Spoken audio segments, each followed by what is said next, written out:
හැමෝටම සුබ දවසක්. අපි එහෙමනම් අද සාකච්ඡාව ආරම්භ කරමු.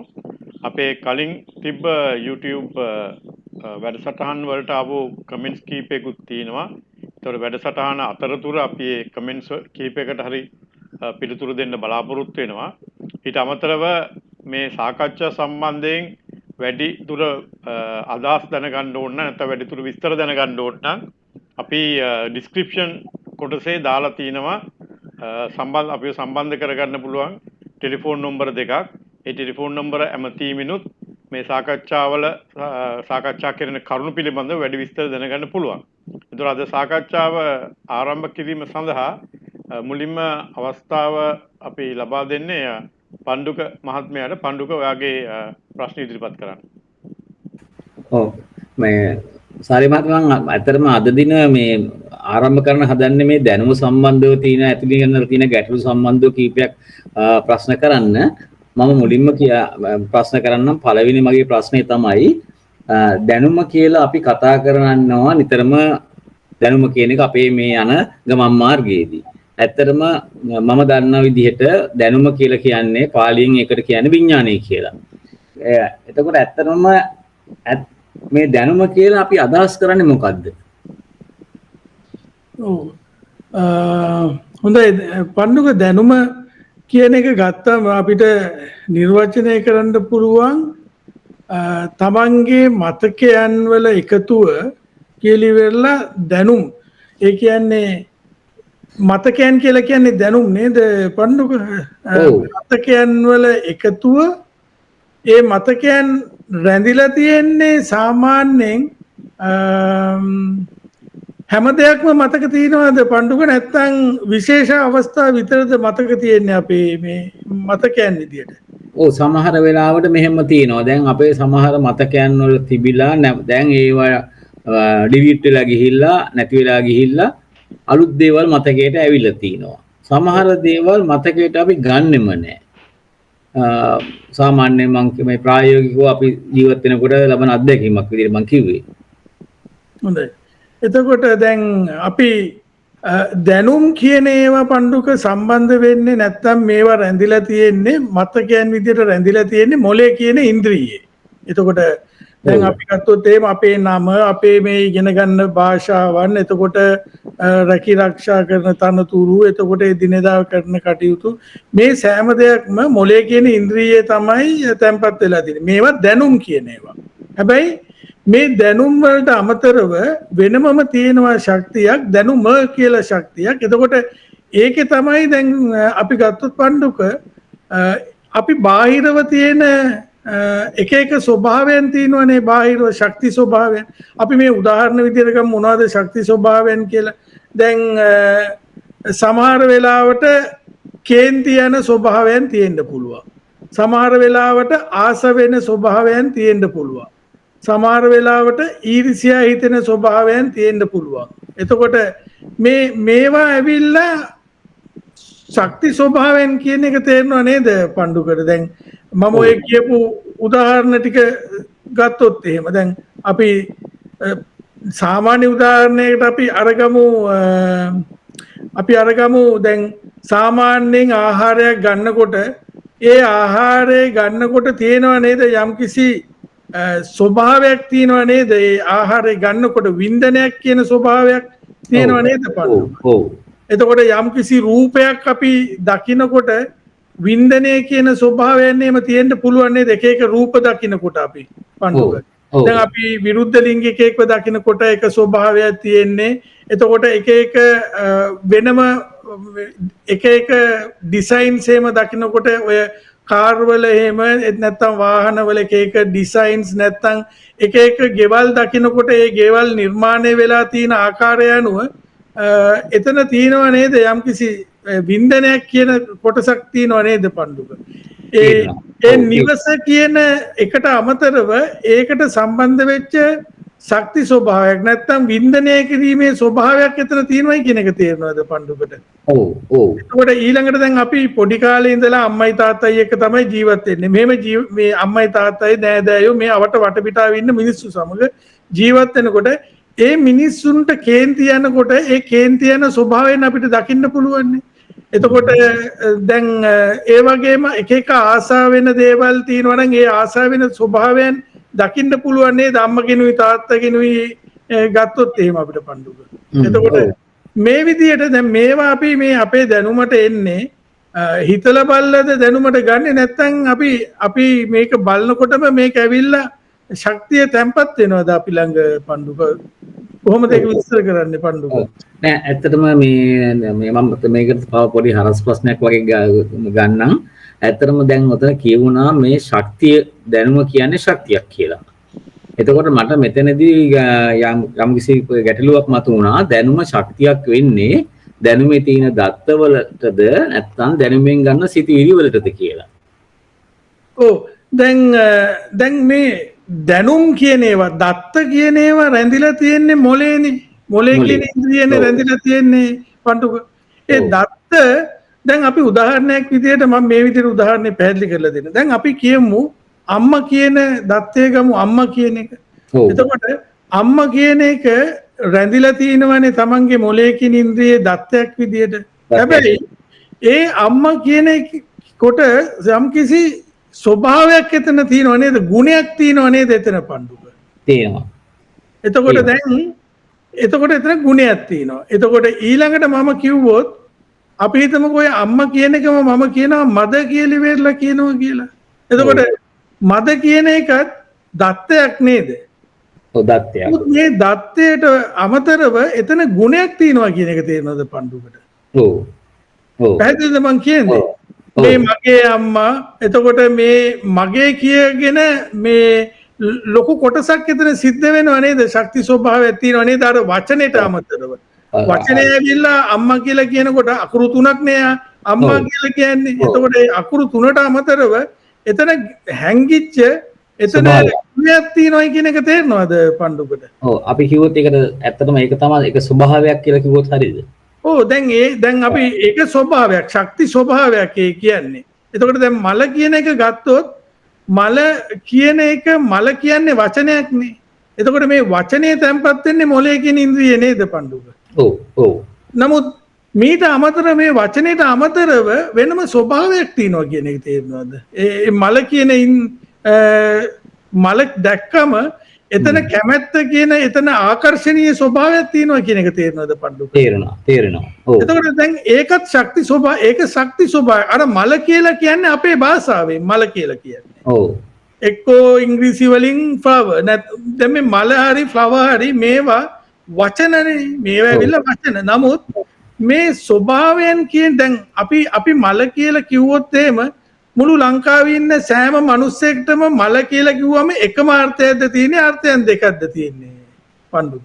ඔව් මල කියලා කිව්වහම එකම අර්ථයක් තියෙන්නේ හැබැයි මල කියන්නේ එක වචන දෙකයිනේ මල කියලා කියන්නේ මලක් කියන්නේ. එතකොට නමුත් මේ මල මේ කියන දත්තය හැම එක්කෙනාටම පොදු වුණාට ඒ දත්තයට අමතරව කෙනෙක්ට මල දැක්කම කැමැත්තක් ආසාවක් එන්න පුළුවන්. කෙනෙක්ට මල දැක්කම අකමැත්තක් එන්න පුළුවන්, ද්වේෂයක් එන්න පුළුවන්, බයක් එන්න පුළුවන්.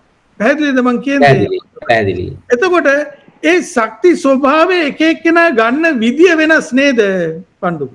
වෙනස්. නමුත් මල කියන එක පොදුයි නේද? මයන්නයි ලයන්නයි කියන අකුරු දෙක එකට දාපුවම ඒක පොදුයිනේ සමස්ත ශ්‍රී ලංකා ජාතිකයන්ටම නේද? සිංහල පැහැදිලිද මං කියන්නේ? එතකොට නමුත් මේ හැම කෙනාටම මේ මලේ ලස්සන හරි දකින්න විදිය හරි නැත්තම් ඒකට තියෙන කැමැත්ත ආසාව නැත්තම් බය හරි අකමැත්ත හරි ද්වේෂය හරි මේවා වෙනස් නේද පණ්ඩුක හැම කෙනාගෙන් කෙනාට වෙනස් නේද? එතකොට මෙන්න මේ ශක්ති ස්වභාවය එකතු වෙච්ච කොටසට තමයි අපි කියන්නේ මේ වගේ දැන් අපි පොඩි කාලේ ඉඳලම අද වෙනකන් ගත කරලා තියෙනවනේ. මේ වගේ එකතු වෙච්ච ශක්ති ස්වභාවයන් වල එකතුවට තමයි දැනුම කියන ශක්තිය කියලා කියන්නේ පණ්ඩුක. හරි. ඔව්. පැහැදිලිද මං කියන්නේ? පැහැදිලි. එතකොට පණ්ඩුක මේ ශක්තිවල එකතුවක් තමයි මේ දැනුම කියන ශක්තිය. මේ ශක්තිවල එකතුවක්. එතකොට දැන් මේ ශක්ති කියලා කියන්නේ බාහිර ශක්ති ස්වභාවයන් නේද මං කිව්වේ පණ්ඩුකට. මේ බාහිර ශක්ති ස්වභාවයන් වල එකතුව තමයි අපි කියන්නේ දැනුම කියන ශක්තිය.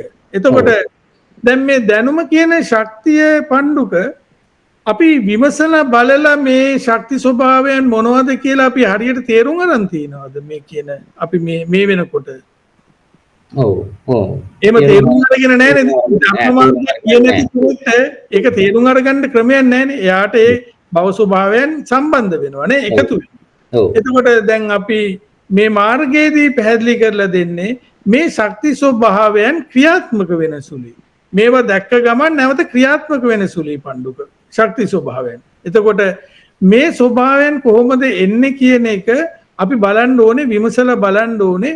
ඒ කියන්නේ මේ ශක්ති ස්වභාවයන් ඇයි කොහොමද මේ අපේ දැනුම තුලට පතිත වෙන්නේ කියලා වෙලා. ඉතින් ඒක තව පොඩි ප්‍රශ්නයක් මේ අතරතුරේ අහන්නම්. ඇත්තටම දැන් විමසා බැලීම කියන එක ගැන ඔබතුමා සඳහන් කරා. ඇත්තටම දැන් කෙනෙකුට අහන්න පුළුවන් දැනුම බාහිරින් ලැබුණට ඒක හරිනම් ඒක ඇයි තවදුරටත් විමසන්නේ කියලා. මට පොඩ්ඩක් පැහැදිලි කරන්න පුළුවන් දෙයක් ගැන. ඔව්. දැන් අපි දැන් මේ සාමාන්‍ය ජනතාවටනේ මේ වැඩසටහන කරන්නේ පන්. එතකොට දැන් අපි අරගත්තොත් එහෙම දැන් අපි මේ ශක්ති ස්වභාවයන් කියන ඒවා දිගින් දිගටම යනකොට මොකද වෙන්නේ? ශක්ති ස්වභාවයන් කියන ඒවා දිගින් දිගටම යනකොට එතෙන්දී අපිට පුළුවන් බලන්න අපි තුල මොනවද වෙන්නේ කියලා ඉවරලා ඒ කියන්නේ අපිට කන්ට්‍රෝල් එකක් නැති ගතියක් එනවා පණ්ඩුක. ඉතින් ඒක පොඩ්ඩක් මේ ලෝක තුන ආශ්‍රයෙන් අපි විමසලා බලන්න ඕනේ. ඉතින් අපි දැනට ලෝක තුන කියන්නේ අපි විස්තර කරන්නේ පණ්ඩුක. ඔව්. ඉතින් ඒක නිසා අපි මේ වගේ කරුණු ගැඹුරු කරුණු ඉතින් ඒවා තේරුම් කරලා දෙන්න මේ මාර්ගයේ යන කෙනෙක් ඒ කියන්නේ මේ ගුරුවරයෙක්ව හම්බෙලා ඒ මාර්ගයේ උපදෙස් ලබාගෙන ක්‍රියාත්මක වෙන්න ඕනේ පණ්ඩුක. ඉතින් ඒක නිසා අපි ඒ කොටස අපි පසුවට සාකච්ඡාවලදී බලමු අරගන්න. නමුත් පණ්ඩුක අහපු දැනුම කියන එක දැන් අපි විමසලා බලනවයි කියන කොටස අපි ගත්තොත් මේ විමසලා බලන කොටස තමයි දිගටම ක්‍රියාත්මක කරගන්න ඕනේ. මොකද මේ ශක්ති ස්වභාවයන් පණ්ඩුකට ඕන විදියට නෙමෙයි ක්‍රියාත්මක වෙන්නේ පණ්ඩුක. ඔව් හරි. පණ්ඩුකට ඕන විදියට නෙමෙයි ක්‍රියාත්මක වෙන්නේ. මොකද ඒකට හේතුව මේ ශක්ති ස්වභාවයන් බාහිර ශක්ති ස්වභාවයන්. ඒකට බාහිර ශක්ති ස්වභාවයන් නිසා පණ්ඩුකට මේක අයිති නැති නිසා මේක පණ්ඩුකගේ නෙමෙයි නිසා මොකද වෙන්නේ මේ ශක්ති ස්වභාවයන් ඒගොල්ලන්ට ඕන විදියට ක්‍රියාත්මක වෙනවා පණ්ඩුක. ඉතින් ඒක නිසා තමයි විමසා බැලීම කියන එක අපිට අවශ්‍ය වෙන්නේ. පැහැදිලිද මං කිව්ව දේ පැහැදිලි. කෙටි අතුරු ප්‍රශ්නයක් පැහැදිලි කරලා දැන් මේ මල කියන එක උදාහරණයක් විදිහට ගත්තම ඒ මල ගැන සමහරක් අයට කැමැත්තක් තියෙන්න පුළුවන්. සමහරක් අයට අකමැත්තක් තියෙන්න පුළුවන්. තව සමහරක් අයට ඒ පිළිබඳ හැඟීමක් නැති වෙන්නත් පුළුවන්. ද්වේෂය වගේ ස්වභාවයක් ඇති වෙන්නත් පුළුවන්. මේ විවිධ භව ස්වභාවයන් මේ එකම කරුණ සම්බන්ධයෙන් තැම්පත් වෙන්න හේතුව අපි ජීවත් වෙන පරිසරයෙන් අපිට ලැබෙන දැනුම් සහ අත්දැකීම් කියලා මං කිව්වොත් අපිට ඒක මේ ඉන්ද්‍රදේව අපිට දැනුම් වලින් තමයි උත්තේජනය කරලා දෙන්නේ. ඒ වගේම ඒකේ භව ස්වභාවය කියන එකේ භවයන්ගේ පිහිටීමේ වැදගත්කමක් තියෙනවා ඉන්ද්‍රදේව. ඔයලා මම අහන්නේ භවයන් විවිධාකාරයෙන් තැම්පත් වෙන්න හේතුව මොකක්ද කියලා. ඒකට හේතුව තමයි මේ චිත්ත කියන ශක්තිය භවයන්ගේ වෙනස්කම් කියන ඒවා. එතකොට දැන් අපිට තියෙනවානේ චිත්ත ශක්තිය කියන එක අපි කතා කරුවානේ ඉන්ද්‍රදේව. එතකොට මේ චිත්ත ශක්තියේ තියෙන වෙනස්කමුත් ඒකට සම්බන්ධ වෙනවා. එතකොට මෙතන එකක් විතරක් ගන්න බෑ. දැනුම කියන එක විතරක් ගන්න බෑ ඉන්ද්‍රදේව. තේරුණානේ? දැන් එකම පරිසරයක ජීවත් වෙන අපි හිතමු නිවුණු 3 දෙනෙක් හරි දෙන්නෙක් හරි ගමුකෝ අපි. නිවුණු දෙන්නෙක් අපි අරගත්තොත් එයාට ලැබෙන්නේ එකම දැනුම් නේද ඉන්ද්‍රදේව? ඔය එකම පරිසරේ නමුත් එයා සෑහෙන කාලයක් එයාට ගියාට පස්සේ දෙන්නටම එතකොට මේ දෙන්නගේ ජීවත් වෙන විදියේ වෙනසක් තියෙනවා කියන එක තේරෙනවද ඉන්ද්‍රදේවට? බාහිර පෙනුම එක වුණාද එදෙන දෙන්නෙක් කියලා පැහැදිලි. පැහැදිලිනේ. ඒ කියන්නේ අදහස් සිතුම් පැතුම් කියන ඒවා සම්පූර්ණයෙන්ම එකිනෙක කෙනාට වෙනස් නේද ඉන්ද්‍රදේව? ඉතින් ඒක නිසා මේ දැනුම විතරක් නෙමෙයි මෙතනට බලපාන්නේ චිත්ත ශක්තියේ භව ස්වභාවයන් වල බලපෑම තියෙනවා. ඒ අනුව තමයි ඒගොල්ලන්ගේ මේ අඩු වැඩිකම් මේ ශක්ති ස්වභාවයෙන් ගන්න අඩු වැඩිකම් වෙනස් වෙන්නේ ඒ කියන්නේ එතනින් එක්කෙනෙක් මල් වලට කැමති වෙන්න පුළුවන් අනිත් එක්කෙනා මල් වලට අකමැති වෙන්න පුළුවන්. එක පරිසර ජීවත් වෙලා. ඕ ඒ දැන් බලන්න එක්කෙනෙක් කැමති වෙන්න පුළුවන් ඒ කෙනාගේ ඒ කියන ඒ සිටුේෂන් එක ඒ කියන තත්ත්වයක් එක්ක යාට ඒක හොඳ වෙන්න පුළුවන් කෙනෙක්ට. තව කෙනෙක්ට ඒ තත්ත්වයක් අනුව ඒ සිටුේෂන් එක අනුව නැත්නම් ඒ තත්ත්වය අනුව එයාට ඒක අසතුටක් වෙන්න පුළුවන් අකමැත්තක් වෙන්න පුළුවන්. එතකොට එයාට ඒ බලපාන එක්ස්පීරියන්ස් එක නැත්නම් අපි කියනවා ඒක ඒ අත්දැකීම් තමයි ඒක පාදක වෙන්නේ නැත්නම් දැනුමින් ලබා දෙන අත්දැකීම් තමයි පාදක වෙන්නේ මේක මොන විදියටද තැම්පත් වෙන්නේ කියන එක. ඒ කියන කොටස් ඔක්කොම වල එකතුවක් තමයි සම්පින්ඩනයක් තමයි ඉන්ද්‍රදේව එතෙන්දි වෙන්නේ. චිත්ත ශක්තිය බලපෑම කොහොමද සිද්ධ වෙන්නේ කියලා පොඩ්ඩක් පැහැදිලි කරන්න. දැන් චිත්ත ශක්තිය කියලා අපි ගත්තම ඉන්ද්‍රදේව දැන් ඒක දැන් අපි චිත්ත ශක්තිය දැන් අපි මේ වගේ වැඩසටහනකදී අපි චිත්ත ශක්තිය කියන එක ගැන කතා කරනකොට ඒක සමහර මිනිස්සු සමහර සාමාන්‍ය මිනිස්යන්ට තේරෙන්නෙම නැහැනේ ඉන්ද්‍රදේව. මේ මාර්ගයේ යන කෙනෙක්ට තේරෙන්නෙම නැහැ. එතකොට අපි ඒක පැහැදිලි කරලා දෙන්න තමයිනේ අපි මේ මාර්ගයේ පැහැදිලි කරලා දෙන්නේ මෙන්න මෙහෙම ශක්තියක් තියෙනවා කියන එක. ඉතින් ඒක නිසා අපි මේ වගේ වැඩසටහනකදී ඉන්ද්‍රදේව අපි බලමු මේ ලෝක තුන ගැන සරලව කතා කරන්න. එතකොට චිත්ත ශක්තිය අපි කතා කරන්න ගියොත් ඉන්ද්‍රදේව එතෙන්දී ගොඩක් සාමාන්‍ය ජනතාවට තේරෙන්නේ නැති වෙන්න පුළුවන්. නමුත් සරල විදියට තේරෙනවනේ. දැන් අර මම ඉස්සෙල්ලා කියපු විදියට මව කියලා හරි මද කියන එක හරි මේ වචන එකයි. වචන එක වුණාට එක එක්කෙනාට එන අදහස් එන හැඟීම් කියන ඒවා වෙනස්නේ. ඒ කියන කොටස තේරෙනවනේ. ඉතින් අපි අර සාමාන්‍යයෙන් චිත්ත ශක්තිය ගැන තව සාකච්ඡා කීපයක් කරලා අපි බලමු කොහොමද ඒක හැන්ඩල් කරන්න කියලා වෙලා. ඉන්ද්‍රදේව පණ්ඩුව වාගේ ඉතුරු ප්‍රශ්න අහන්න පුළුවන්. ඔව්. ඊළඟට මම මේ අවසාන වශයෙන් අහනම් දැන් ගොඩක් ප්‍රශ්න තිබුණා මට ඒක ඔක්කොම කවර් වුණා.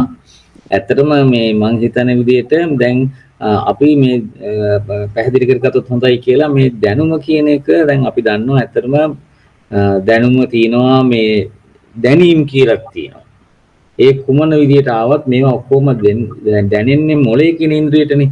ඒතර මොළේ කියන ඉන්ද්‍රියට මේක පරිවර්තනය වුණාට පස්සේ මේ සිතිවිලි කියන ඒවා කොහොමද නැත්නම් චේතනාවල් හටගන්නේ කොහොමද මේකේ තියෙන මේ යාන්ත්‍රණය කොහොමද ක්‍රියාත්මක වෙන්නේ මේ කියන එක චුට්ටක් පැහැදිලි කරොත් මට සාමාන්‍යයටමත් ඒක තේරෙන විදිහට උතුමාගෙන් ඔව් හොඳයි පණ්ඩුව. දැන් අපි සිතුවිලි කියන ඒවා ඇති වෙන ක්‍රම බලන්න ඕනේ නේ පණ්ඩුක. සිතුවිලි ඇති වෙන ක්‍රම දැන් අපි සාමාන්‍යයෙන් සිතුවිලි ඥාන කියන ශක්තියනුත් සිතුවිලි ඇති වෙනවනේ. ඥාන කියන ශක්තියෙන් සිතුවිලි ඇති වෙලා ඒක දැනුම හරහා තමයි අපිට දැනගන්න ලැබෙන්නේ ඥාන කියන ශක්තිය. එතකොට ඥාන කියන ශක්තිය දැන් අපි උදාහරණයක් විදිහට බඩගින්නක් වගේ දැනෙනකොට වතුර තිබහක් වගේ දැනෙනකොට මේවා දැනීම් කියන එක අපිට එනවනේ. මේ දැනීම් කියන එක හරහා එතකොට අඳුන ගන්නවනේ දැනුම කියන ශක්තියෙන් අඳුන ගන්නවා මොනවද අපිට බඩගින්න නම් බඩගිනි ඒ නිසා කෑමට අවශ්‍යයි. වතුර තිබහනම් වතුර ටිකක් බොන්න අවශ්‍යයි. එතකොට මේ කියන සිතුවිලි මේ ඥාන කියන ශක්තියෙන් සිතුවිලි ඇති වෙනවා. මම මේ සරලව උදාහරණ ගන්න පණ්ඩුක මේ කෑම බීම සහ ඔය මේ වතුර තිබහ කියන එක. එතකොට ඒවා දැනෙනවනේ Tamanට. ඊට අමතරව අපිට මේ ඇස කන නාසය කියන එක හරහා නැත්නම් මේ ඇස කන නාසය දිව ශරීරය හරහා අපිට ලැබෙන දත්ත අනුව අපි ක්‍රියාත්මක වෙනවා පණ්ඩුක. අපිට ඒ ලැබෙන දත්ත අනුව දැන් උදාහරණයක් විදිහට බාහිර ස්වභාවයන් අපි දකිනකොට ඇහෙන් දකිනකොට ඒ දකින දේවල් මොළය හරහා දැනුමට වැදුනම එතකොට දැනුමෙන් අපිට අරන් දෙනවනේ සිතුවිල්ලක්. උදාහරණයක් විදිහට වට මම කිව්වොත් ලංකාවේ උසම කන්ද මොකද්ද කියලා ඇහුවොත් මොකද්ද එන්නේ පණ්ඩුකට උත්තරේට එන්නේ එතන එනවා නේද දිදුතලාගේ කන්ද කියලා එනවනේ. එතකොට ඒ කියන සිතුවිල්ල ආවේ ඔයාට ඇහිලා නේද? මම මේ කියන දේවල් ඇහිලා නේද ඒ සිතුවිල්ල ඔයාට ආවේ පණ්ඩුක? ඔව් ඒක ආවේ මට මම මැනලා කරලා නෙවෙයිනේ මම බාහිරින් ගත්තේ ඒක. බාහිරින් ගත්තේ. එතකොට මේවා දැන් දැනුම තුල තැම්පත් වෙලා තිබිලා නේද එන්නේ එකපාරම මම මේ කතා කරනකොට. ඔව්. පැහැදිලිනේ. එතකොට අපි මේ ගන්න ඇස කන නාසය දිව හරහා ගන්න ශරීරය හරහා ගන්න මේ දත්තයන් මේ දත්තයන් මොලේ කියන ඉන්ද්‍රිය හරහා දැනුමට පතිත වුණාම දැනුමෙන් ප්‍රතිචාර දක්වීමක් කරනවා පණ්ඩුක. එතකොට ඒ දක්වන ප්‍රතිචාරය තමයි සිතුවිල්ලක් විදියට එළියට එන්නේ. එළියට. එතකොට ඊළඟට අපි ගත්තොත් මේ ඥාන කියන මං ඉස්සෙල්ලම් පළවෙනි එක ගත්තේ ඥාන කියන ශක්තියෙන් ඒ ඇති වෙන දේවල් මොලේ හරහා දැනුමට පතිත වුණාම දැනුමෙන් ප්‍රතිචාර දක්වීමක් තමයි සිදු කරන්නේ. ඒ දක්වන ප්‍රතිචාරය තමයි සිතුවිල්ලක් කියලා අපි කියන්නේ පණ්ඩුක. පැහැදිලිද මං කියන්නේ? පැහැදිලි. එතකොට ඔව් මනස කියලා අදහස් කරන්නේ.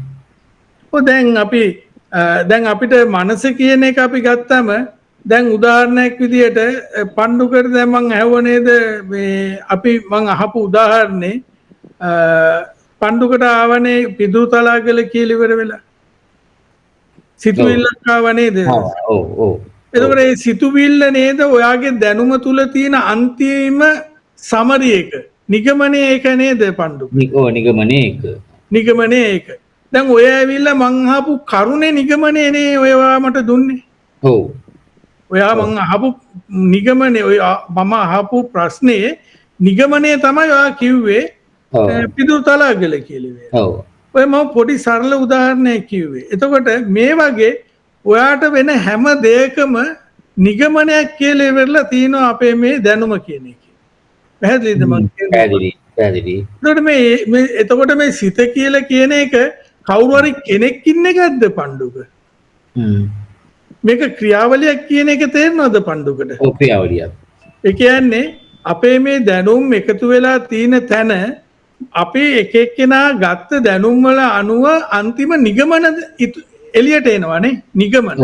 මේ නිගමනයන් තමයි අපි මේ නැතන් සිතුවිලි කියලා කියන්නේ. පැහැදිලිද කියන්නේ?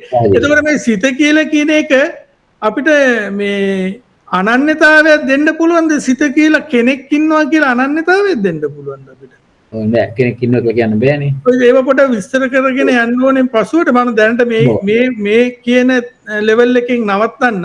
ඔව් දැනට ප්‍රමාණවත් අපි එතකොට මේ සිත කියලා කියනකොට නැත්තම් මනස කියලා කියනකොට මේ ක්‍රියාවලියක ප්‍රතිඵලයක නිගමනයක් තමයි අන්තිමට එළියට එන්නේ. මම කියන දේවල් එකක්වත් විශ්වාස කරන්න එපා. විශ්වාස නොකර ඉන්නත් එපා. කියන දේවල් විමසලා බලන්න. එතකොට අපි ඒ කියන කොටස් ඒ සිත කියන කොටස ඒ විදිහට එනකොට දැන් අපි සමහර කෙනෙක් මේවා නිර්වචනය කරන්න පුළුවන් මේ මම කියලා ඉවරලා තේරුණා නේද පණ්ඩුක? ඉතින් ඒව ගැඹුරට හිතලා බලලා අපි විමසන්න ඕනේ. ඉතින් දැනට අපි මේ ප්‍රමාණයෙන් පැහැදිලි කරමු පණ්ඩුක. හොඳයි. ඉන්ද්‍රදේව මහත්තයා මගේ ප්‍රශ්න ටික දැන් මම සාකච්ඡා කරගත්තා. හොඳයි අපි එhmenan අපිට ආපු කමෙන්ට්ස් කීපයකට යොමු වෙමු සාලිය. මුලින්ම ජයන්ත කියලා මහත්මයෙක් ප්‍රශ්න දෙකක් යොමු කරලා තිනවා. එයාගේ පළවෙනි ප්‍රශ්නේ තමයි චිත්ත ශක්තිය තුල සම්මතේ හොඳයයි පවසන දේ නැතුව නරකයයි පවසන ස්වභාවයන් පවතින්නේ ඇයි? ඒ ඇවිල්ලා එයාගේ ප්‍රශ්නේ පළවෙනි කොටස. එතකොට මම ඒ කොටස විතරක් අහලා ඉන්නද සල්ලි නැත්නම් මුළු ප්‍රශ්නෙම කියන්නද? ප්‍රශ්නේ කියන්න ඉන්ද්‍රදේව. ඊටු කොටස තමයි සල්ලිය. නමුත් හොඳයයි පවසන ස්වභාවයන් පුහුණු කළ යුතුය. මෙයට හේතුව හොඳයයි පවසන ස්වභාවයන් නිසා චිත්ත ශක්තියට වින්දනයක් නොමැති නිසාද? හොඳයි. පළවෙනි ප්‍රශ්නේ ගත්තේ මේ හොඳ ස්වභාවයන් නැහැ නරක ස්වභාවයන් තියෙනවා කියන එක නේද ඉන්ද්‍රදේව ගත්තේ? චිත්ත ශක්තිය තුළ සම්මතයේ හොඳයයි පවසන දේ නැතුව නරකයයි පවසන ස්වභාවයන් පවතින්නේ ඇයි කියන එක. හොඳයි.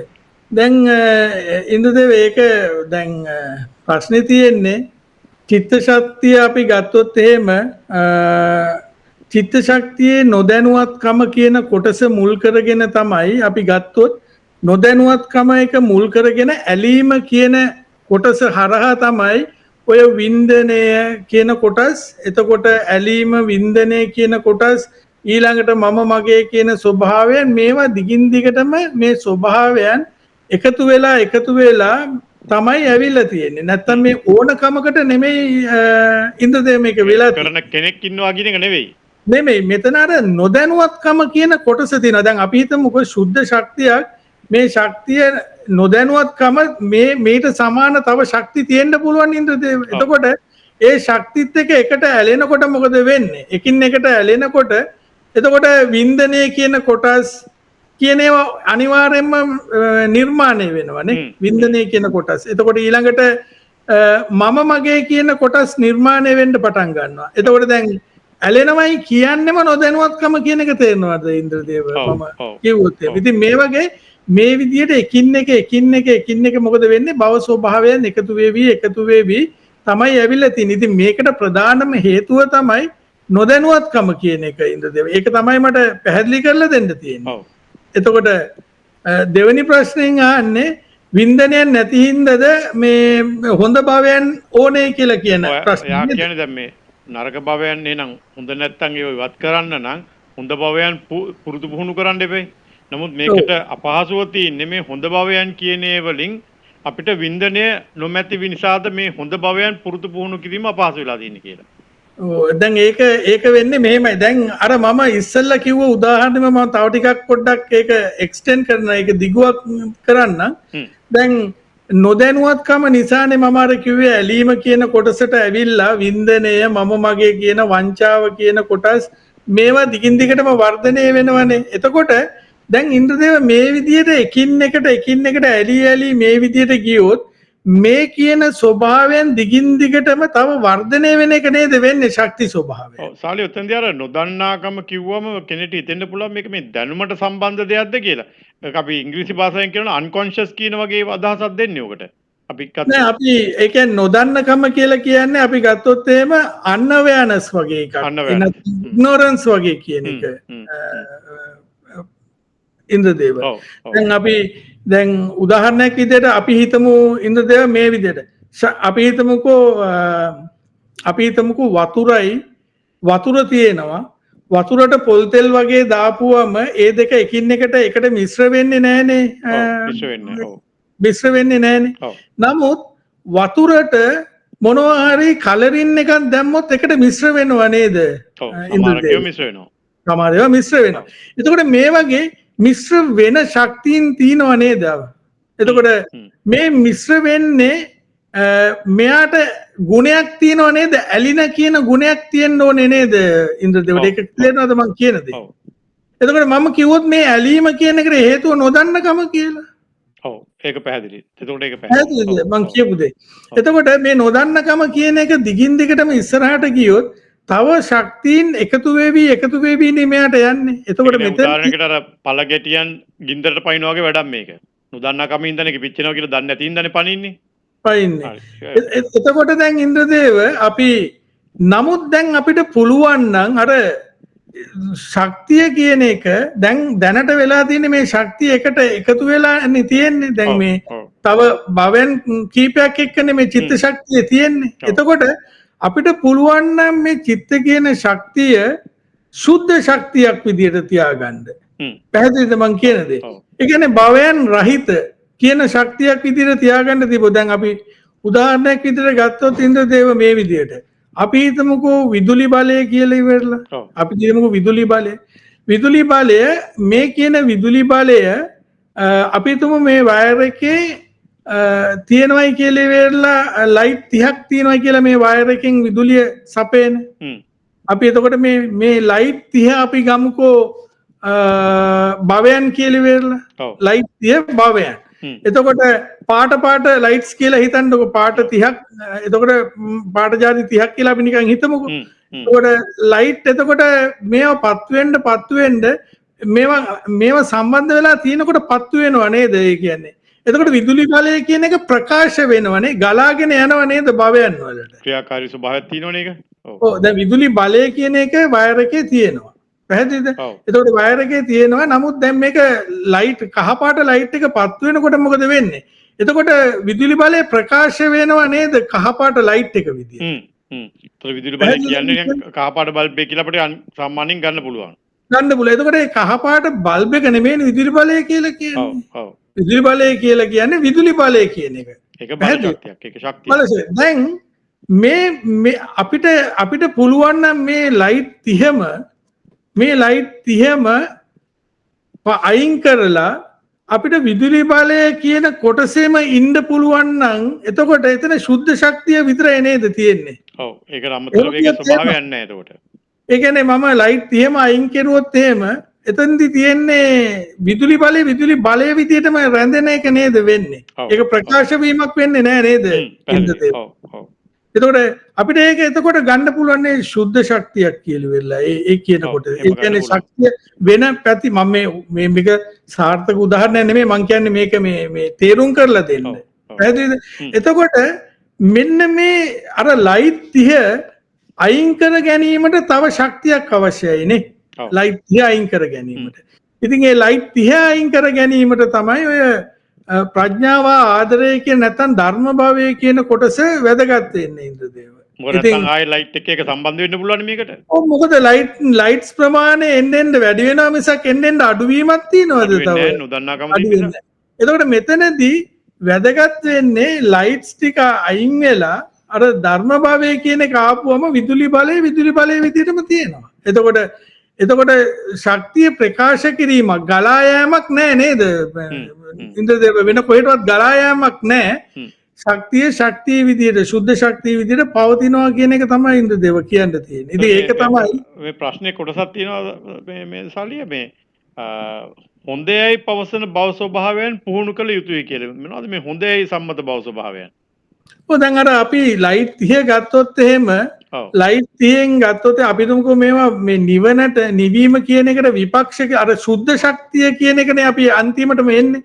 ශුද්ධ ශක්තිය ඒ ශුද්ධ කර ගැනීම සඳහා අර 30 තිබ්බොත් බෑනේ ඉන්ද්‍රදේවනේ.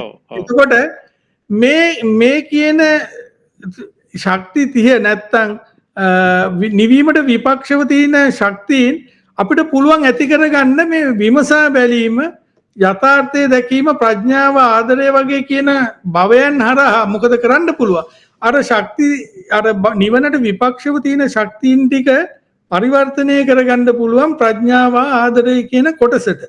ඉතින් එතකොට අර ශක්තියින් ඔක්කොම පරිවර්තනය වුණාම ප්‍රඥාව කියන එක දෙසට නැත්තම් ධර්ම භවය කියන එක දෙසට එතකොට අර අනිකුත් ශක්තියින් නැහැනේ. එතකොට මෙතනදි මට කියන්න ඕන උනේ අර නිවනට විපක්ෂව නැත්නම් මේ සුද්ධ ශක්තිය ඇති කර ගැනීමට තව සුද්ධ ශක්තිය අසුද්ධ කරනවද නැත්නම් අසුද්ධව තියෙන ශක්තිය සුද්ධ කරනවද කියන එක තමයි මෙතනදි වැදගත් වෙන්නේ. ඔය එතන කරුණු දෙකක් තියෙනවා සල් එකක් ඔය කිව්වා වගේ දැන් මේ අසුද්ධ එක සුද්ධ කරගන්නත් අවශ්‍යයි.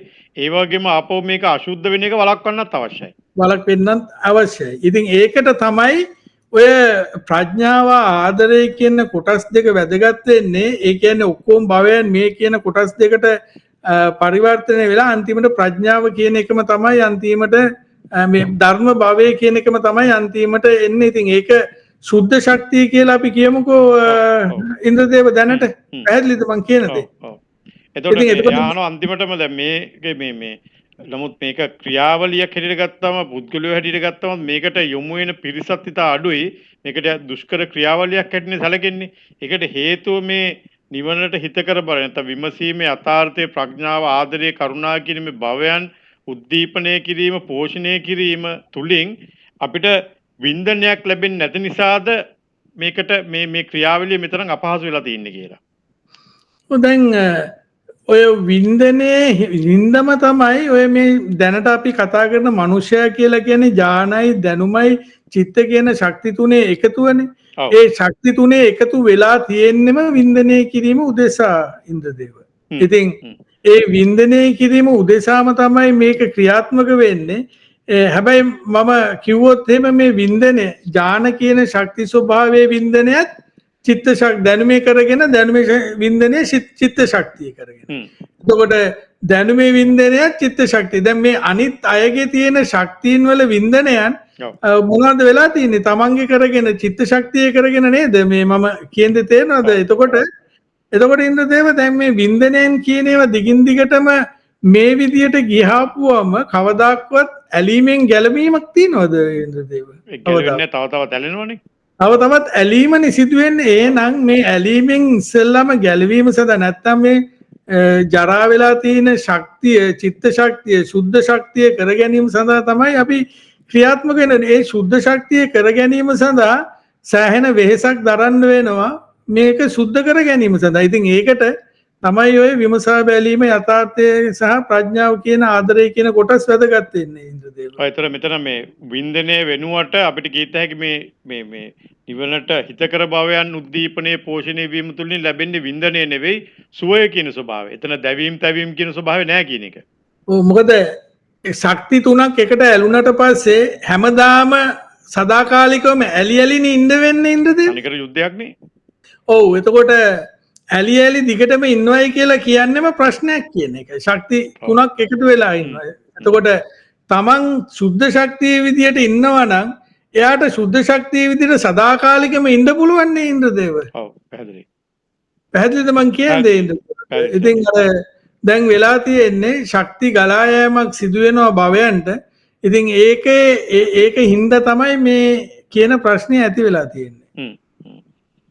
සාලි මේ ජයන්තම තවත් ප්‍රශ්නයක් අහනවා මම ඒකත් ඉදිරිපත් කරන්නම්.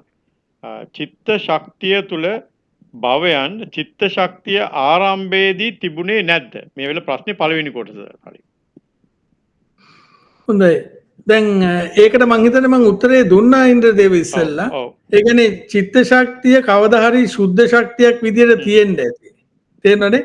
සුද්ධ ශක්තියක් විදියට තිබ්බා. නමුත් අර මංකුව සමාන ශක්තියෙන් ඇලීමේ ගුණය කියන කොටස පදනම් කරගෙන මොකද වුණේ මේ ඇලීම කියන හේතුව නිසාම තමයි මෙයාගේ නොදැනුවත්කම නිසා මෙයා දිගින් දිගටම මේ ඇලීම හේතුවෙන් භව ස්වභාවයන් මෙයාගේ තුල නිර්මාණය වුණේ. ඉතින් ඒ නිර්මාණය වෙවි තමයි දිගටම යන්නේ. ඒකට හේතුව නොදැනුවත්කම කියන කොටස ඉන්ද්‍රදේව. ඒක තමයි දැන් අපි මේ මාර්ගයේ පැහැදිලි කරලා දෙන්නේ මේ ඇලීම කියන කොටස නැත්තම් නොදැනුවත්කම කියන කොටසට උත්තර සැපයීම සඳහා තමයි මේ මාර්ගය පැහැදිලි කරලා දෙන්නේ. පැහැදිලි. ඔයා දැන් ඒ කියූප එක අධ්‍යාත්මික තලයට අදාළ වගේම ලෞකික තලයෙන් ගන්නවා නම් සාලේ අපේත් ලෞකික තලයේත් අපේ දැනුමේ දුර්වලකම ඉඳලානේ අපි දිගින් දිගටම ජීවිතේත් ප්‍රශ්න ඇති කරගන්නේ. ඒතර ඒ වගේම දෙයක් තමයි ඇත්තටම චිත්ත ශක්තියත් කරගන්නේ. ඔව්. පැහැදිලි. ඔව්. ඊළඟට අහනවා භවයන් හට ගැනීම සිදුවන්නේ දැනීමේ අඩුකම නිසා චිත්ත ශක්තියට භවයන් එකතු කර ගැනීමට අවශ්‍ය වන්නේ ඇයි කියන එක. ඔව් දැන් ඉන්ද්‍රදේව ඔයා හරි කියලා ඉන්න තාක්කල් ඉන්ද්‍රදේව ඔයා වැරදි කියලා දකින්නේ නැහැ නේද? නෑ. මං කියන්නේ පැහැදිලිනේ. ඔයා හරි කියලා හිතන තාක්කල් කවදාකවත් ඔයා වැරදි කියලා හිතන්නේ නැහනේ. ඉතින් ඒක නිසා චිත්ත ශක්තියටත් වෙලා තියෙන්නේ මොකද්ද? එයා හරි කියලා ඒ මාර්ගයේම තමයි ක්‍රියාත්මක වෙන්නේ. නොදන්නාකම නොදන්නවා. එයා නොදන්නාකම මොකද්ද කියන එක එයා දන්නේ නැහැ. නොදන්නකම මොකද්ද කියන එක. එයා හිතන්නේ එයා ඔක්කොම දැනගෙන ක්‍රියාත්මක වෙනවා කියලා. ඉතින් ඒක නිසා මේ නොදන්නකම කියන එක දැන ගැනීම සඳහා තමයි මාර්ගය පැහැදිලි කරලා දෙන්නේ මේ ඉන්ද්‍රදේව. ඔය වගේ මෙයා මේ මාත්මය කියනවා වගේ මේ චිත්ත ශක්තියට භවයන් එකතු කර ගැනීමට අවශ්‍යතාවයක් වෙනවා කියලා එකක් ගන්න බෑ. ඒක ක්‍රියාවලියක ප්‍රතිඵලයක්. ඔව් ඒක කවදාකවත් ඒක මේ මට මේ භවයේ ඕනේ කියලා එහෙම අර ගැනීමක් නෙමෙයි තියෙන්නේ. ක්‍රියාත්මක වෙනකොට භවයන් එකතු වීම කියන කොටස පෝෂණය වීම කියන කොටස තමයි වෙන්නේ ඉන්ද්‍රදේව. ඔව් ඒක නොදැනුවත් කම නිසාම තමයි සිදු වෙන්නේ. ඔව්. එයා දන්නවනම් කවදාකවත් පෝෂණය කරගන්න යන්නේ නැහැ ඉන්ද්‍රදේව.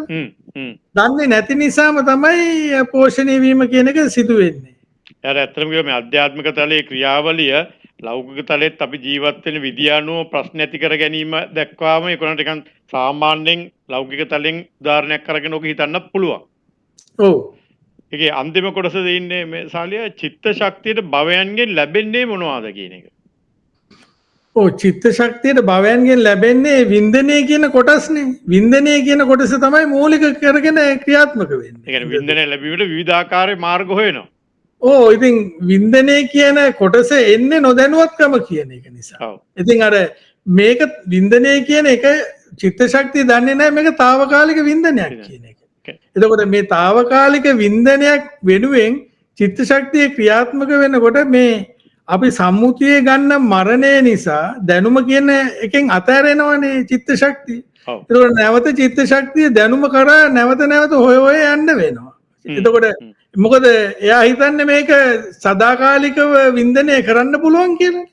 ඔව්. ඉතින් දැනට එයා තේරෙන්නේ නැහැනේ මේ කියන කොටස తాවකාලිකයි කියන එක ඉන්ද්‍රදේව. පැහැදිලිද මං කියන්නේ? ඒ කියන්නේ ඉතින් ද්වේෂය තුලනුත් වින්දනය ලබනවා, කාමයේ තුලනුත් වින්දනය ලබනවා, ආශාව තුලනුත් වින්දනය ලබනවා. මේ හැම භවයක් තුලින්ම එයා ලබන්නේ වින්දනය. ඉතින් ඒකේ අවසානයක් නැහැ. ඒකේ අවසානයක් නැහැ. ඉතින් ඒ භවයන් දැන් පෝෂණය කරගෙන තියෙනකොට මේ භවයන් නැවත තියෙන භවයන් පෝෂණය කර ගැනීම සඳහා නැවතත් ක්‍රියාත්මක වෙන එක තමයි වෙන්නේ. චිත්ත ශක්තියේ ක්‍රියාත්මක වීම තමයි වෙන්නේ. තවත් ආහාර ඉල්ලනවා. ආහාර ඉල්ලනවා. හරි. එතකොට අපි මම හිතන්නේ ජයන්තගේ ප්‍රශ්නෙට උත්තර දුන්නා. තව ප්‍රශ්නයක් ඉදිරිපත් කරනවා සාලිය චන්ද්‍ර කුමාර කියලා. මම හිතන්නේ මහත්මයෙක් වෙන්නෝ චන්ද්‍ර කුමාර ලියනගේ කියලා. එයා ඉදිරිපත් කරන ප්‍රශ්නේ මෙහෙමයි. මම උපදින තැන දන්නවා දකින්නවා. ඒ කියන්නේ පැහැදිලි කිරීමක් කරන්න පුළුවන්ද කියලා. එයා උපදින තැන දන්නවා දකින්නවා කියන එක ගැන පැහැදිලි කිරීමක් කරන්න පුළුවන්ද කියලා. හොඳයි. අපි මේක පොඩ්ඩක් සරලව බලමු ඉන්ද්‍රදේව මේක තේරෙන විදිහට පැහැදිලි කරන්න. දැන් මම කිව්වනේ මම මනුස්සයා කියලා කියන්නේ ශක්ති තුනක එකතුවක් කියලානේ අපි විස්තර කෙරුවේ. එතකොට ඥාන ශක්තියයි දැනුම කියන ශක්තියයි චිත්ත කියන ශක්තියයි තුනම එකතුවක් කියලානේ අපි කිව්වේ. එතකොට සාමාන්‍ය මනුස්සයාට පේන්නේ නැති දේ තමයි අර චිත්ත කියන ශක්තියක් තීනවද නැද්ද, තුන්වෙනි ශක්තියක් තීනවද නැද්ද කියන එක ඇහෙන් දැකලා ගන්න බෑනේ, මේ මොලේ කියන ඉන්ද්‍රියෙන් දැකලා ගන්න බෑනේ ඉන්ද්‍රදේව. හැදීනේ මං කියනකොට.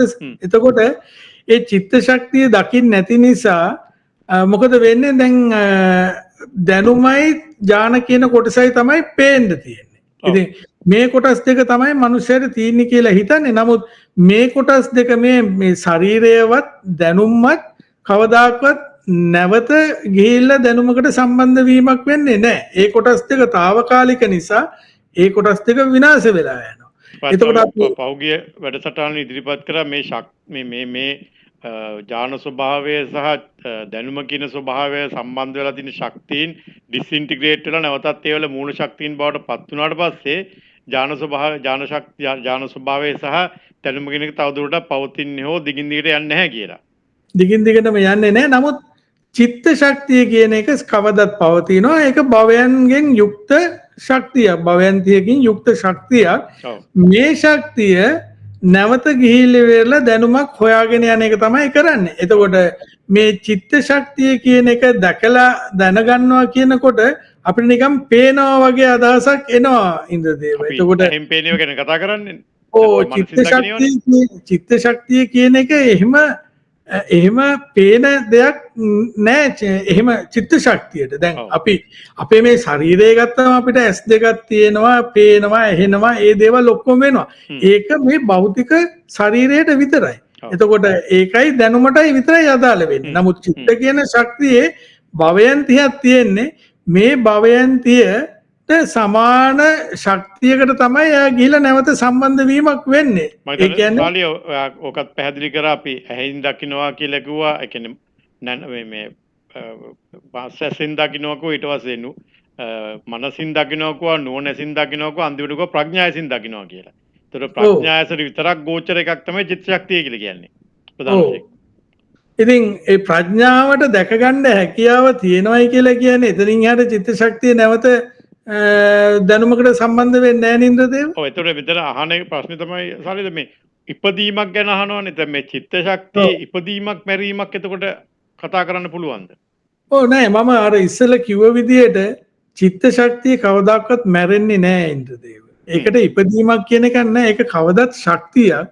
මේ ශක්තිය සදාකාලිකව පවතිනවා. හැබැයි ගඟක් ගලාගෙන යනවා වගේ ක්‍රියාවලියක් තියෙන මේ ශක්තිය. ක්‍රියාවලියක් තියෙන මේ ශක්තිය වෙලා තියෙන්නේ භවයන් තියෙන නිසා මේ ශක්තිය ක්‍රියාත්මක වෙනවා. එතකොට මේ ශක්තිය ක්‍රියාත්මක වෙනකොට මොකද වෙන්නේ? මේක නවත්තා ගැනීමේ හැකියාවක් නැහැ ඉන්ද්‍රදේව. මේක නවත්තා ගැනීමේ හැකියාවක් නැති නිසා තමයි නැවත සුදුසු දැනුමකට ගිහිල්ලා සම්බන්ධ වෙන්නේ. ඉතින් මේ කියන නැවත්වා ගැනීම මේ චිත්ත ශක්තිය ක්‍රියාත්මක වෙන නවත්වා ගැනීම.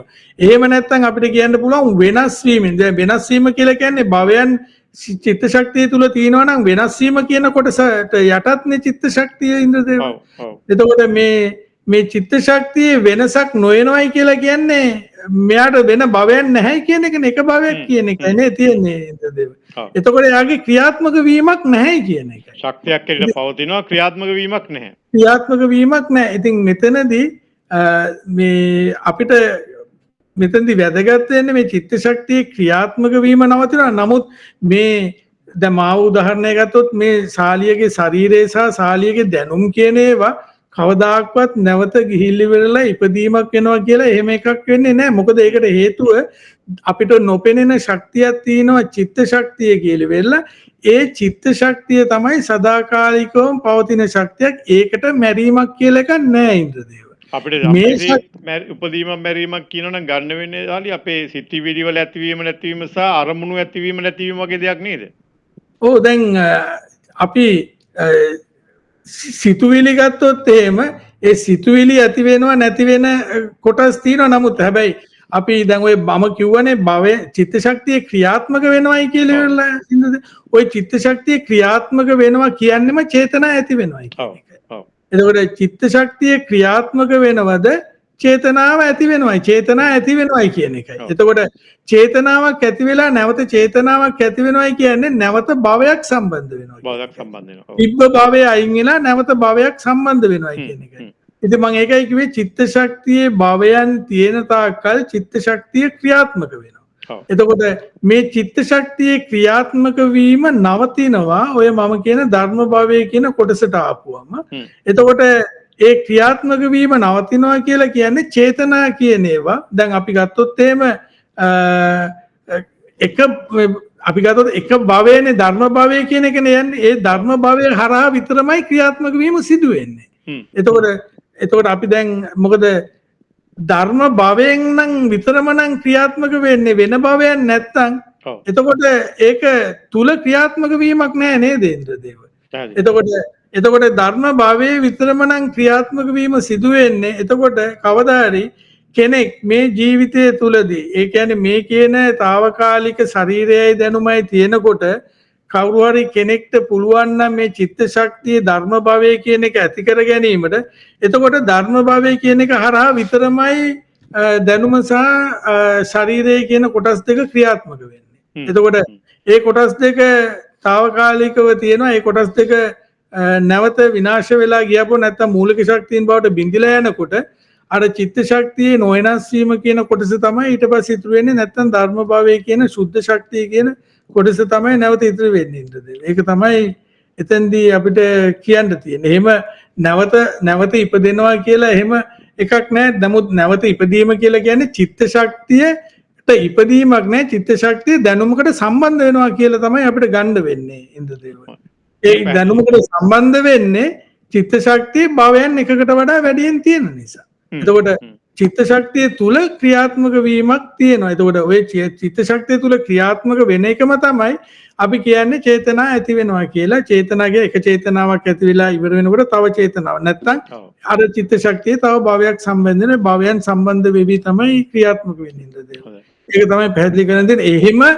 එහෙම නැවත මිනිහෙක් ගිහිල්ලා එහෙම නැවත ඉපදීමක් වෙන්නේ නැහැ. ඒක එහෙම එකක් වෙන්නේ නැහැ. මොකද ඕගොල්ලන්ටම තේරෙනවා මං ගිය සැරේ සාකච්ඡාවේ ඒක පැහැදිලි කරලා දුන්නානේ. මං හිතන්නේ එක සාකච්ඡාවක අපි පැහැදිලි කරලා දුන්නානේ. ආත්මය කියනවාද කියලා දිගින් දිගටම. ඔව්. ඒක සාකච්ඡා අපි කීපයකදීම ගත්තා. මොකද මිනිස්සුන්ට තියෙන ලොකු ප්‍රශ්නයක් ඕක. ආත්ම දහමක් තියෙනවා දිගින් දිගට මම කියලා කෙනෙක් ඉන්නවා. අපි කැමති එහෙම යන්න. අපි කැමති ගිහිල්ලා දිව්‍යලෝකෙ ඉපදෙන්න. අපි කැමති නෑ අපායෙ ගිහිල්ලා ඉපදෙන්න. ඒකින්ද අර ඒ දැනුමට නැත්තම් ඒ අදහසට ලොකු ඉල්ලුමක් තියෙනවා සමාජයේ. ඒක පැහැදිලි කරලා දුන්නම ඉතින් අර සිහින ලෝකේ නම් කඩාගෙන වැටෙනවා. ඒවට වෙන කරන්න දෙයක් නෑ. යථාර්ථය ඇත්ත පැහැදිලි කරලා දෙන්න එපේ. ඔව් දැන් අපි සරලව ගත්තොත් එහෙම ඕනම සාමාන්‍ය ජනතාවට ගත්තොත් ඒගොල්ලන්ට තේරෙනවානේ බය කියන දේ ඒගොල්ලන් තුල තියෙනවා කියලා. බය, ලැජ්ජාව, ඊර්ෂියාව, වෛරය, ක්‍රෝධය, කේන්ති යන බව, ආසාවන් මේ කියන චූටි චූටි කොටස් ටික තියෙනවා කියන එක හැම කෙනෙකුටම තේරෙනවානේ. තේරෙනවා. ඒකට තමන් සම්මුති මරණය වෙනකොට මේ කොටස් මැරලද නැද්ද කියන එක තමයි අපි බලන්න ඕනේ ඉන්ද්‍රදේව. හ්ම් හ්ම් මේ කොටස් ටික මැරලා නැත්නම් මොකද වෙන්නේ? තාම මේ කොටස් වල ක්‍රියාත්මක වීම වෙනවා. මේක මැරුණත් නැතත් මේ ශරීරය මැරුණත් ඔව් අර චිත්ත ශක්තිය සමග පවතින භවයන් වල කොටස් ටික ක්‍රියාත්මක ඒ වෙනවා. ක්‍රියාකාරීත්වයේ දිනන ඒ ශක්තිය ක්‍රියාකාරීත්වය ඒ විදිහටම පවතිනවා. ඒ විදිහටම පවතිනවා. හොඳයි සාරි අපි අද ප්‍රශ්න මේ කමෙන්ට්ස් කීපයක් ගත්තා සාකච්ඡාවට කාලයත් සෑහෙන ගිහිල්ලා තියෙන නිසා අපි සාකච්ඡාව අද නවත්තන්න පුළුවන්. තව කමෙන්ට්ස් කීපයක් ඉතුරු වෙලා තියෙනවා. ඒ වගේම අපි දැන් මේ කතා කරන මාතෘකා පිළිබඳව යම් අපහදිරිතා තියෙනවා නම් මම අර කලින් කිව්වා වගේ මම අපේ ඩිස්ක්‍රිප්ෂන් කොටසේ දාලා තියෙනවා ටෙලිෆෝන් නම්බර්ස් දෙකක් කතා කරන්න. ඊට අමතරව කමෙන්ට්ස් වලින් ඉදිරිපත් කරන්න පුළුවන් හැම වෙලාවෙම කමෙන්ට්ස් අරගෙනත් ඒවලට පුළුවන් තරම් උත්තර දෙන්න බලන. ඒ කියන්නේ YouTube නාලිකාවකින් උත්තර දෙන්න පුළුවන් මට්ටමට. නැත්තම් මේක තනි තනියෙන් කියා දෙන්න ඕන කරුණක් නේ. එතකොට පණ්ඩුකට තාම හරි අසන්න තියෙනවා නම් ඉදිරිපත් කරන්න පුළුවන්. නැත්නම් අපිට සාකච්ඡාව අවසන් කරන්න පුළුවන්. ඔව් නෑ ඇත්තටම මේ අද අපි සාකච්ඡා කරේ ධර්ම සම්බන්ධ වෙන මුගක් සාකච්ඡා කරන්නේ මම හිතන්නේ ප්‍රමාණවත් කියලා අදට. ඔව්. ඔව් අපි එහෙනම් අද සාකච්ඡාව අවසන් කරමු හැමෝටම ආයිබෝන්. බොහොම ස්තුතියි. හොඳයි බොහොම ස්තුතියි.